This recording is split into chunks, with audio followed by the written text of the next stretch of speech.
dibawa ke atas muka bumi nak jadi tunggangan Nabi. Buruk ni dibawa sampai atas muka bumi betul-betul sebelah Nabi Muhammad.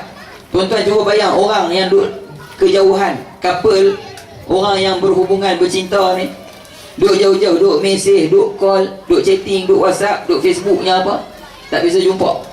Nak jumpa jauh, sekali jumpa dia lagu mana? Tergedik-gedik tuan-tuan. Lagu tu lah mana yang buruk ni.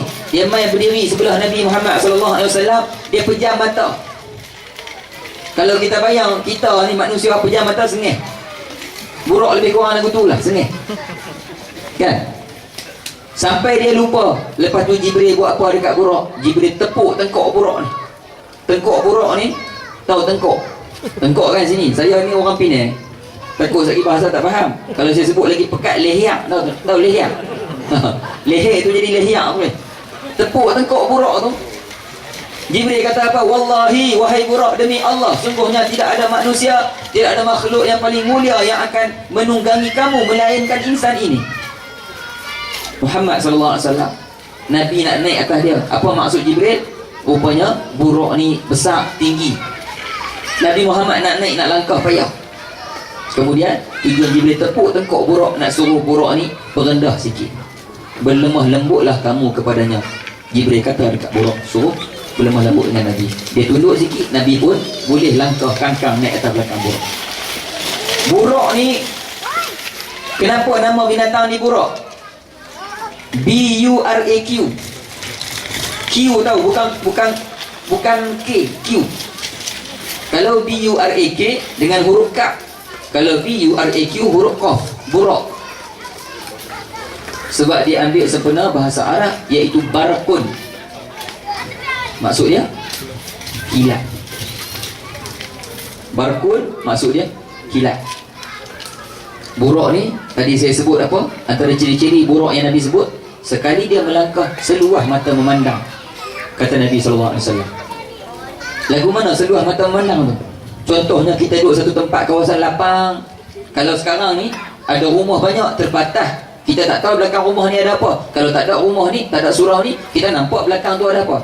Ni kita cari kawasan yang sangat-sangat luas, dataran padang pasir ke mana ke, kita nampak paling hujung sekali mata kita boleh nampak ialah sebatang pokok. Yang Nabi maksudkan selangkah dia tu seluah mata memandang, maksudnya Nabi daripada sini Nabi nampak sana hujung sekali, yang paling Nabi boleh nampak adalah sebatang pokok. Maka bila buruk ni melangkah sampai kat pokok tu, itu yang dimaksudkan seluah mata memandang. Kemudian Nabi diisrakan dengan binatang tersebut. Nabi pun bermulalah perjalanan Nabi ditemani oleh Jibril dengan Mikail, ada riwayat kata Israfil. Kemudian sampai satu tempat, bila Nabi naik atas buruk, sampai satu tempat, Nabi SAW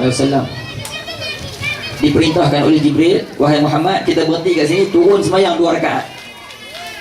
Jibril kata kat Nabi, wahai Muhammad, turun sini semayang 2 rakaat. Nabi pun turun semayang sunat 2 rakaat. Nabi tanya dekat Jibril, wahai Jibril, tempat apa ni? Tadi aku dah semayang 2 rakaat, ni tempat apa? Apa tujuan aku kena semayang 2 rakaat kat sini? Kata Jibril, wahai Muhammad, ini adalah Thaibah, iaitu satu tempat di mana suatu hari nanti kamu akan berhijrah kepadanya. Itulah Madinah Al-Munawwarah. Sebab tu tadi kita kata apa di awal tadi, Isra' Mi'raj berlaku sebelum hijrah. Maka tidak ada tahun hijrah bagi peristiwa Isra' Mi'raj. Nabi semayang sunat tadi kerana itu adalah tempat, itu adalah Madinah, tempat Nabi akan berhijrah satu hari nanti. Naik buruk, teruskan perjalanan sampai satu tempat. Jibril kata, wahai Muhammad, berhenti pula tahun ni, turun semayang 2 rakaat. Nabi pun turun semayang 2 rakaat. Nabi tanya kepada Jibril, wahai Jibril, apa pula tempat ini? Kata Jibril alaihissalam, wahai Muhammad, ini adalah Tursina. Ini adalah Tursina, bukit, kawasan Bukit Tursina, di mana tempat Nabi Musa menerima wahyu daripada Allah. Nabi Musa berkata-kata dengan Allah. Nabi pun faham. Nabi pun naik atas buruk, teruskan lagi perjalanan. Sampai satu tempat lagi, Jibril perintahkan Nabi suruh berhenti. Jibril suruh semayang lagi 2 rakaat. Nabi turun semayang 2 rakaat. Habis semayang, Nabi tanya pula kepada Jibril, wahai Jibril, apa pula tempat ini wahai Jibril? Kata Jibril, wahai Muhammad, ini adalah Baitul Laham, iaitu tempat di mana lahirnya Nabi Isa alaihissalam. Tempat lahirnya Nabi Isa. Itulah 3 tempat dalam perjalanan Isra' Nabi naik Buraq. 3 tempat yang Nabi kena berhenti sembahyang sunat. Nabi teruskan perjalanan sampai satu tempat, hidung Nabi tiba-tiba ada berbau satu haruman menusuk masuk ke hidung Nabi SAW. Nabi rasanya macam, wahai Jibril, hang tak bau ke apa yang aku bau ni? Ni wangi apa? Haruman wangi ni main mana ni? Kata Jibril, wahai Muhammad, sesungguhnya haruman ini, wangian ini datang daripada bawah kita ni. Bawah sana tu adanya satu kubur. Kubur apa tuan-tuan? Kubur Masyitah. Kubur keluarga Masyitah. Bau wangi tu main daripada kubur keluarga Masyitah. Masyitah ni siapa? Tukang sikat rambut isteri dan anak Fir'aun. Tukang sikat rambut isteri dan anak Fir'aun. Tuan-tuan ingat cerita macam mana dia mati? Kan? Kita ingat lagi kan lagu mana dia mati, terjun masuk dalam kawah api. Asal ceritanya, isteri Masyitah ni, tukang sikat rambut ni, dia duduk sikat rambut anak Fir'aun. Tengah-tengah sikat rambut anak Fir'aun, sikat tadi terlepas. Sikat terlepas daripada tangan, dia melatah, dia sebut Allah. Ada riwayat kata Allahu Akbar, ada riwayat kata Allahu Ahad. Terlepas sikat daripada tangan, dia melatah sebut Allah. Kemudian sikat tu jatuh atas lantai. Sambil dia tunduk nak ambil sikat atas lantai tadi, dia sebut lagi satu ayat. Apa dia? Bismillahi ta'is Fir'aun. Bismillahi ta'isa Fir'aun. Maksud dia apa? Dengan nama Allah celakalah Fir'aun. Anak Fir'aun yang di tengah sikat rambut ni terkejut. Makcik, apa hang sebut nama apa Allah tadi? Adakah Tuhan selain bapa aku yang hang sembah ni makcik? Oi.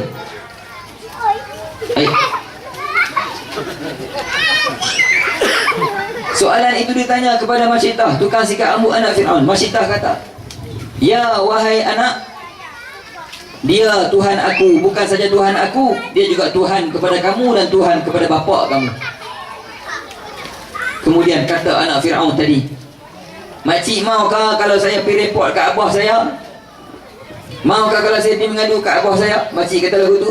Masyitah kata apa? Pi ya nak bebas, aku takut apa? Lebih kurang lagu tu lah bahasa dia. Tuan-tuan jangan duk bayang nak cakap Penang sudah. Lepas tu anak Fir'aun pi mengadu dekat Fir'aun. Abah, tadi makcik Etah duk sikat rambut cek, sikat terlepas, dia sebut nama Allah. Dia kata Allah tu Tuhan dia. Rupanya dia dah tak sembah abah lagi dah. Fir'aun murka. Dia perintahkan pengawal istana, bawa Masyitah main menghadap. Tanya Masyitah, wahai Masyitah, betul ke apa yang anakku ngadu ni? Kata Masyitah, benar. Memang aku ada Tuhan lain yang aku sembah, dan dia juga bukan Tuhan aku sahaja, dia malah Tuhan kamu. Malah dia juga Tuhan kamu, wahai Fir'aun. Fir'aun murka, lagi marah. Fir'aun perintahkan orang istana pergi gali satu lubang, buh api macam-macam yang duk ada dalam tu. Ada riwayat cerita kata direbusnya apa, dicairkan tembaga di dalam tu juga. Macam-macam dibuat dalam apa, dalam kawah tadi, dalam lubang api tu. Kemudian berdirilah Masyitah dengan suami dia dengan anak dia, dua orang anak, 4 beranak satu family. Fir'aun tanya kepada Masyitah, wahai Masyitah, macam mana sekarang? Azab menanti depan kamu. Kamu nak kembali kepada aku atau berkerah dengan pendirian kamu? Masyitah kata, aku tetap dengan agama aku, tetap dengan Tuhan yang aku sembah. Fir'aun perintahkan pengawal istana, tolak suami Masyitah. Jatuh suami Masyitah dalam kawah berapi, mati suami Masyitah dalam. Kemudian Fir'aun tanya lagi soalan, Masyitah, macam mana kamu sekarang? Masih berkeras ke atau nak kembali kepada aku? Kemudian kata Masyitah, aku tetap dengan agama aku, tetap dengan Tuhan yang aku sembah. Fir'aun perintahkan pengawal, tolak anak Masyitah yang sulung. Jatuh anak Masyitah, mati pula seorang lagi dalam tu. Masyitah tiba-tiba terdetik dari macam dalam hati dia. Dia duk berasa lain macam, suami dan anak aku mati kerana kerahnya aku. Kemudian dia tengok ada seorang lagi anak dia. Anak dia ni duk tak mana? Duk di pangkuan dia. Masih kecil anak ni, baru berapa bulan umur dia. Anak dia duk di pangkuan dia, baru berapa bulan umur dia. Dia tengok tenung muka anak dia, dia dah rasa dia macam kesiannya. Anak-anak aku, anak beranak aku, keluarga aku jadi mangsa. Pembunuhan kejam ini kerana kekerasan aku. Dalam riwayat cerita, Masyitah baru pusing nak sebut dekat Firaun, nak mengaku kalah. Ada riwayat cerita Masyitah dah mengaku kat Firaun, dia nak ikut kehendak Firaun. Firaun kata, macam mana sekarang? Kamu masih berkeras? Masyitah dia. Riwayat kata dia baru nak sebut, ada riwayat kata dia dah sebut, dia kata, baiklah aku ikut kehendak kamu. Tiba-tiba apa jadi tuan-tuan? Anak yang dalam pangkuan Masyitah, yang baru berusia berapa bulan, kemunasabahan yang kita fikir dia tak reti bercakap, tiba-tiba anak tadi bercakap, wahai ibu, ayuhlah, majulah ke hadapan, terjunlah, jangan kau takut dengan azab ini, sesungguhnya Allah bersama kita. Jangan sesekali engkau kembali kepada Firaun yang durjana itu. Kata-kata tadi terkeluar daripada bibir seorang anak di pangkuan Masyitah yang baru berusia berapa bulan. Terkejut Masyitah yang berbelah bagi, yang semangat dia dah down. Terkejut Masyitah, semangat dia datang balik, kekuatan keimanan dia datang balik daripada pujukan anak dia yang tadi. Orang sekeliling semua terkejut habis, tanpa perlu desakan, tekanan daripada belakang, tanpa perlu pengawal istana tolak aku belakang. Masyitah sendiri dengan anaknya terjun ke dalam kawah api itu. Matilah mereka 4 beranak. Maka disitulah berkuburnya makam keluarga Masyitah. Nabi Isra' Mi'raj, Nabi lalu atas kawasan tu, Nabi bawa wangi. Jibril kata wangi tadi datang daripada kubur Masyitah yang bawah tadi. Tu cerita Masyitah. Kalau nak ikut cerita ni tak masuk dalam Isra' Mi'raj. Ni saja cerita, nak flashback balik. Nak flashback. Cerita ni tak ada flashback tak faham kan? Baik tuan-tuan sekalian, Nabi teruskan perjalanan. Diperlihatkan kepada Nabi SAW satu golongan. Diperlihatkan kepada Nabi SAW satu golongan yang bercucuk tanam menuai hasil. Bercucuk tanam menuai hasil. Nabi terkejut, wahai Jibril, depa ni siapa? Bertuahnya depa, sikit depa buat, banyak hasil depa dapat. Kita ni kalau bercucuk tanam, kita buat sawah padi, tanamlah apa tanaman sekalipun, kena tunggu masa, tunggu musim. Tanam pokok nak buah, tunggu berapa tahun baru keluar buah. Tanam, buat sawah padi, 1 tahun berapa kali boleh dapat padi, kena tunggu masa dia. Tapi orang yang buat kerja depan Nabi, Nabi tengok sambil Nabi duduk atas buruk, Nabi tengok dia buat apa? Bercucuk tanam, terus dapat hasil. Bercucuk tanam, terus dapat hasil. Tak payah tunggu lama. Nabi tanya soalan tadi kepada Jibril, siapa mereka ini bertuah sangat ni? Sikit mereka buat, banyak hasil yang mereka dapat. Kata Nabi, kata Jibril alaihissalam kepada Nabi SAW, wahai Muhammad, inilah di kalangan umat kamu, mereka inilah yang di kalangan umat kamu yang berjuang pada jalan Allah. Mereka menginfakkan harta pada jalan Allah. Mereka buat semuanya kerana Allah. Mereka tak kisah. Mereka korbankan segala harta di atas dunia. Mereka tahu banyak lagi, besar lagi yang menanti mereka di hari akhirat. Tuan-tuan yang dirahmati Allah sekalian, alhamdulillah dengan pelancaran Tabuk, dengan majlis yang berlangsung ini, satu majlis yang besar, yang penuh rahmat barakah daripada Allah. Kita tanam tekad dalam diri, dalam hati kita. Tadi pengerusi surau Syekh Osman kita baca ayat Quran daripada surah Saf ayat 4, dia baca ayat 10 dan ayat 11 dia baca surah Saf.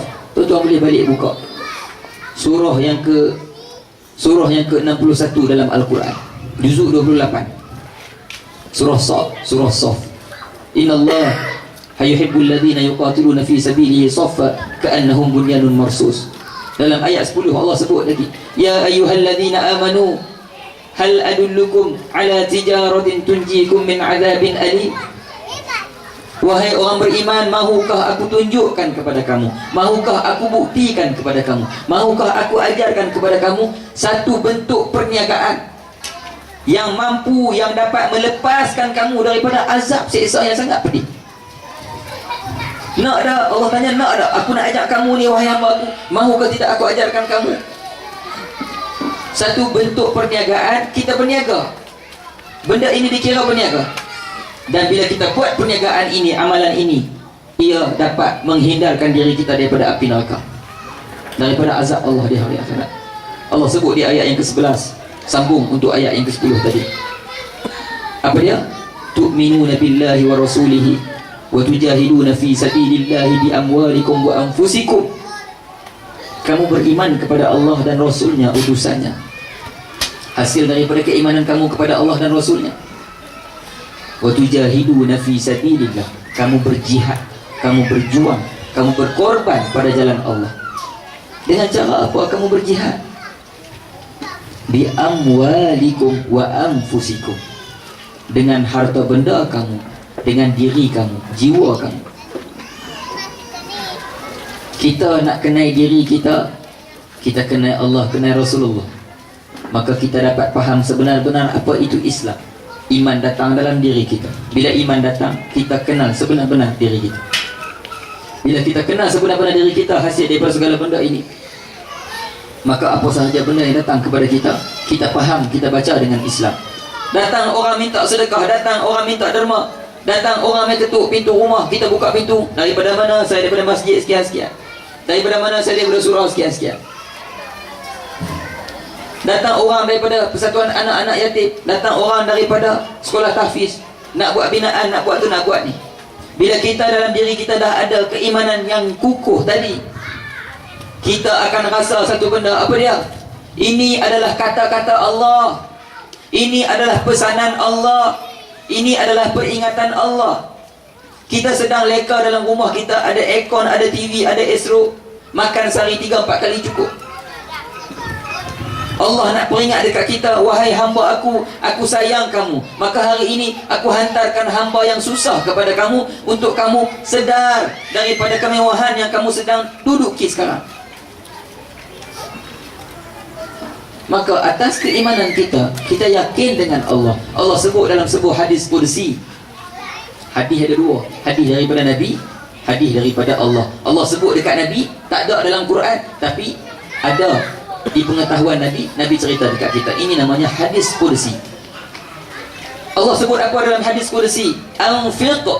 Unfiq alaik, infakkanlah harta pada jalan aku janji aku ganti balik, kata Allah.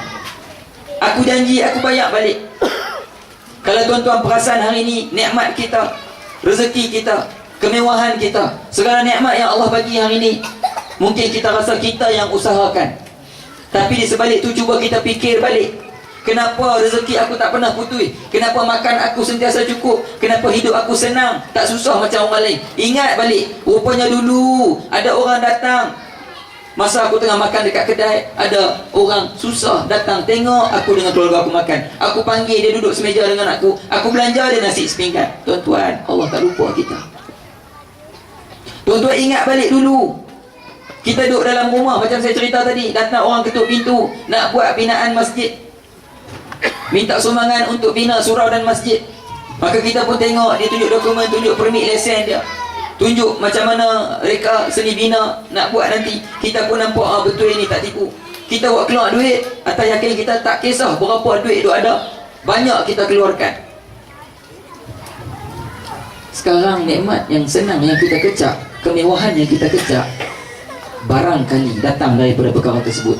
Bukan kerana kerja kita saban hari di pejabat, bukan kerana penat lelah kita saban hari kita keluar bekerja, tapi kerana apa? Kerana Allah janji, aku tak akan biar kamu putus rezeki kalau kamu tolong orang lain dapatkan rezeki. Saya tuan-tuan duk bidang dakwah, bidang ceramah ni banyak sangat jadi kat saya. Tak payah cari jauh, tak payah cari orang susah mana-mana. Saya buat untuk mak ayah saya saja pun. Satu hari mak saya cerita dekat adik saya. Mak saya malu nak cerita kat saya. Dia cerita kat adik dia, mak dengan apa nak balik Patani, nak balik kampung. Ayah saya orang Patani, keturunan dia Patani, duk Perlis, family dia banyak belah Patani. Mak saya pula keturunan Pakistan. Saya ni tak tahu orang apa. Pak orang Patani, mak orang Pakistan. Memang confirm dah bukan Melayu. Memang confirm dah bukan Melayu tu. Kalau orang dah sebut Melayu depan kau tak rasa. Baik, bila mak cerita lagu tu, adik ni memang cerita kat saya, berapa jumlah nak? 700 ringgit demi nak tukar tayar kereta. Ayah saya nak bawa adik dia, pak menakan saya sekali, ambil di Perlis, terus masuk ke Patani, tukar tayar kereta, nak servis kereta lagi. Lepas tu saya teringat benda tu, tak apa, saya tangguhkan bayaran kereta saya. Ni kereta saya tuan-tuan, kereta Mavic. Tak payah duk kata, oh penceramah imam muda orang TV, dia naik apa malam ni, dia sedih ke apa. Sorry tuan-tuan, tak ada nak fikir benda tu. Ni lah kereta, ni lah rumah. Tu sangkut-sangkut baju semua duk ada, kasut futsal ada, apa benda tak ada dalam tu, segala benda duk ada. Merata sangat duk pergi lah. Saya tangguhkan bayar bulanan kereta saya. Saya bagi dekat keluarga saya, bagi dekat mak. Mak ambil dalam keadaan nak tolak-tolak. Dia malulah dengan anak bagi. Walaupun waktu lain saya bagi duit bulanan kat mak ayah, tapi ni dia nak seketui sebab kereta tu nak berjalan, nak pergi Patani. Saya bagi, tangguhkan bayar kereta. Saya balik rumah tuan-tuan, tak lama Allah tak lupa hamba dia, sayangnya Allah kepada hamba dia. Tak lama tuan-tuan, saya balik rumah nak tidur malam tu, ada panggilan telefon. Assalamualaikum Ustaz, nak tanya Ustaz ada program tak besok malam selepas isyak? Oh, kalau selepas isyak saya tak ada. Besok saya ada kuliah pagi, kuliah duha. Lepas zuhur saya ada ceramah di bank. Lepas tu malam, lepas maghrib saya ada kuliah baca kitab. Lepas isyak saya free. Tapi kalau nak ikut tak larat lah, sehari dah 3 program. Tapi dia berkata, minta tolong Ustaz, ada seorang profesor tak dapat hadir ceramah, tak dapat hadir forum pada besok malam di universiti kami. Bukan universiti tuan-tuan, dia universiti jugalah, di Kepala Patah, AUCMS kalau tuan-tuan tahu, Alliance apalah nama, lupa dah, Medic University College tu. Saya pun tak apa, terimalah. Tak mau bagi program tu tak berjalan, sebab program sempena, tajuk pun tajuk hal keagamaan, bidang dakwah juga. Nak duduk dalam dakwah tak ada rehat, tak ada rehat, ada jemputan kena terima. Lekeh ke tak lekeh ke, orang sikit ke orang ramai ke, dakwah kena terima. Saya hadir jemputan pada besok malam. Yang sepatutnya dijemput pada malam itu siapa? Seorang profesor penceramah yang hebat, yang level dia tinggi, pernah bentang di pihak kementerian macam-macam. Maka bila dia tak dapat hadir, saya ganti tempat dia, saya bentang malam tu. Alhamdulillah, insyaAllah tak ada masalah, berjalan dengan baik. Habis program, saya ambil tanda tangan, dia pun suruh tanda tangan, dia pun bagi dalam satu sampul. Biasanya cek lah, nipis-nipis macam tu. Saya buat tak tahu, ambil buat balik, ambil buat balik. Tak pernah pun, biasanya saya duk bayang biasa-biasalah, standard. Orang bayar 200 ke, 300 ke, 400 ke, 500, kadang-kadang buat biasa, cek. Tapi malam tu saya saja nak buka sampul ni, nak guna sampul tu untuk buat benda lain. Saya cabut keluar cek. Berapa tuan-tuan? Depan mata saya Allah nak tunjuk. RM RM3,700. RM RM3,700 untuk masa saya bercakap hanya 15 minit tuan-tuan. Atas pentas ni forum ramai, giliran saya bercakap sikit-sikit, seorang sikit-sikit. Kawan ni 5 minit, kawan ni 5 minit. Mai 3 round, lebih kurang 15 minit. Allah tak tinggal angka 7 di situ, seolah-olah Allah nak signalkan sesuatu. Kemarin aku keluarkan 700, aku yakin Allah dah kata Allah tak akan biar rezeki hamba dia putus atas keyakinan kita kepada Allah. Biasa saya dapat genap 3,5 ke, 300,5 ke. Kalau orang bagi 1,000 ataupun 1,500, saya pergi ceramah di universiti mana-mana. Tapi ni RM3,700. Tuan-tuan, al-yaqin la yuzalu illa bisyakki. Kamu yakin tak dapat dihilangkan dengan rasa syak dalam diri kamu. Kita ada Allah. Ayat ini Allah nak peringat, wahai orang beriman. Sebab tu saya kata tadi, siapa yang suka halau-halau orang-orang yang minta derma? Mereka yang tak ada iman.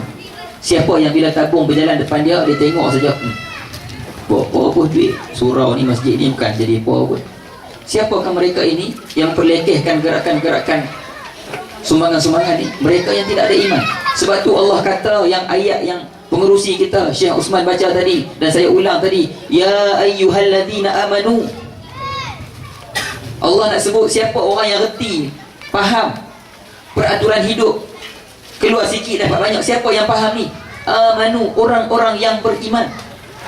Mahukah kamu wahai orang beriman, aku ajarkan perniagaan yang hebat yang menghindarkan kamu daripada azab yang dahsyat di hari akhirat. Iaitu apa? Kamu beriman kepada Allah dan Rasulnya, hasil keimanan kamu faham. Kemudian dengan cara apa? Wa tujahiduna fi sabilillah, kamu berjihad pada jalan Allah. Bi amwalikum, dengan harta benda kamu. Wa anfusikum, diri kamu. Dzalikum khairul lakum in kuntum ta'lamun. Itulah yang sangat-sangat terbaik untuk kamu wahai hamba-Ku yang beriman. Itu pun jika kamu tahu benda itu terbaik. Kebetulan dengan Isra Mi'raj, golongan pertama yang Nabi jumpa siapa? Mereka yang berjuang pada jalan Allah, infakkan harta pada jalan Allah. Tuan-tuan, bila buat kerja lagu ni, tuan-tuan jangan risau. Lah ni kita tak nampak, besok-besok kita tahu. Kita hanya tersenyum, kita tengok sebuah surau terbina megah. Orang bersolat, orang sembahyang, orang bagi kuliah. Kita yang dah uzur di rumah, yang duduk atas kursi roda ke, yang dah berusia, kita tengok, alhamdulillah, kalau aku dipanggil Allah, kalau aku dimasukkan ke dalam liang lahat, masih ada pahalaku yang sedang berjalan. Tuan-tuan, hebatnya perjuangan pada jalan Allah. Saya tak takut, walaupun kereta saya orang pernah baling batu saya pergi ceramah. Apa yang saya bawa di lidah saya adalah bahasa Al-Quran dan hadis. Maka yang menjamin keselamatan saya Allah. Jadi kita nak bercakap bahawa harta kita, di mana harta kita yang sebenar tuan-tuan? Tak ada. Handset saya ni, handset saya ke? Ya, handset saya. Handset ni kau boleh tolong saya di hari akhirat? Tak tuan-tuan. iPad saya, tak ada apa. Mana harta kita? Harta kita ialah bila kita dah sumbangkan pada jalan Allah. Di hari akhirat harta ni akan bangkit berbicara, membela kita. Duit dalam poket saya, duit dalam bank saya, dalam beg duit saya, samalah juga dengan tuan-tuan dalam poket kita semua sekarang ni. Belum lagi harta kita. Dia hanya menumpang dalam poket kita, hanya menumpang dalam bank kita. Mas, apa sahaja, jam tangan, apa harta yang ada dekat kita, menumpang pada diri kita dalam rumah kita. Yang menjadi sebenar-benar harta kita apa dia? Yang kita dah keluarkan pada jalan Allah. Dahsyatnya tuan-tuan, aturan hidup yang Allah atur kepada hamba. Kita akan jadi golongan macam yang Nabi nampak tadi. Golongan bercucuk tanam menuai hasil. Sikit mereka keluarkan, banyak yang Allah bagi. InsyaAllah yakin kepada Allah. Tuan-tuan, Nabi teruskan perjalanan. Nabi jumpa dengan golongan-golongan yang buruk semuanya. Disebut dalam kitab berbelas-belas golongan Nabi jumpa masa Isra. Isra dulu ni, Mi'raj tak habis lagi. Tuan-tuan, nak pergi sebelah dah. Rasa-rasa pukul 2 sungguh kita malam ni. Isra tak habis lagi. Mi'raj nak atas yang kita cerita lagi. Nabi jumpa golongan yang bercucuk tanam menuai hasil. Itu golongan yang baik. Selepas pada tu semua buruk Nabi jumpa. Golongan pertama Nabi jumpa orang yang ambil kepala dia, hentakkan kepala dia atas lantai, atas batu hingga hancur kepala dia.